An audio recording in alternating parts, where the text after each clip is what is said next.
ಮಗ ಹೊಸ ಗಾಡಿ ಏನೋ ತಗೊಂಡೆ. Congratulation brother. ಮುಂದೆ ಅಷ್ಟೇ ಮಗ, ಇನ್ಮೇಲೆ ಬೆಂಗಳೂರು ಪೂರ್ತಿ ಅವನೇ ನಾನೇ ಡ್ಯೂಟಿ ಮಾಡ್ತೀನಿ. ಅಮೇರಿಕನ್ ಕೂತ್ಗಳಲ್ಲಿ ಡ್ಯೂಟಿ ಲೋ, ಬರೀ ಡ್ಯೂಟಿ ಮಾಡಕ್ ಈ ಗಾಡಿ ಯಾಕೋ ತಗೊಂಡೆ? ಫಿಟ್ಟಿಂಗ್ ಮಾಡಿಸ್ಬೇಕು ಮಗ, ಎಕ್ಸ್ಟ್ರಾ ಫಿಟ್ಟಿಂಗ್ ಮಾಡಿಸ್ಬೇಕು. ನನಗ್ ಭಗವಂತನ ಸಾಕ್ಷಿಯಾಗ ನನ್ಗೆ ಇಷ್ಟ ಇಲ್ಲ, ಬಹಳ ನೋವಾಗ್ತೈತೆ. ಏನು ನಾಕ್ ಮ್ಯಾಗ್ವಿಲ್ ಹಾಕ್ಸು ಮಗ, ರೋಡಲ್ಲಿ ಹೋಯ್ತಾ ಇದ್ರೆ ಎಲ್ಲ ನಿನ್ ಗಾಡಿನೇ ನೋಡ್ಬೇಕು.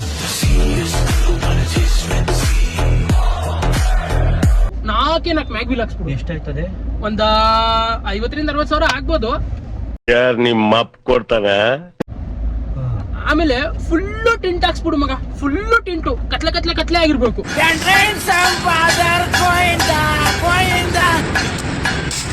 ಪೊಲೀಸ್ ಅವ್ರು ಹಿಡ್ಕೊಂಡು ಹೊಡೆದ್ಬಿಡ್ಲಿ. ಆಮೇಲೆ ಹಿಂದ್ಗಡೆ ಆಂಟಿನ ಹಾಕ್ಸು ಮಗ, ನೀನ್ ಹೋಯ್ತಾ ಇದ್ರೆ ಹಿಂಗೆ ಡನ ಅಂತ ಅಲ್ಲಾಡ್ತಾ ಇರ್ಬೇಕು. ಆಮೇಲೆ ಸೀಟ್ ಯಾಕೋ ಒಂಚೂರು ಅನ್ಕಂಫರ್ಟೇಬಲ್, ಒಂದು ಬಟ್ಲ ಸೀಟ್ ಬರ್ತದಲ್ಲ, ಅದೇ ರೇಸ್ ಕಾರ್ಗಳಿಗೆ. ನೀನು ಗಾಡಿ ತಗೊಂಡು ಚಿಕ್ಕ ಮುಚ್ಕೊಂಡು ಇದನ್ನೆಲ್ಲ ಮಾಡಿಸ್ಕೊಂಡು ಅದೇ ಗಾಡಿ ನನ್ನ ಕರ್ಕೊಂಡು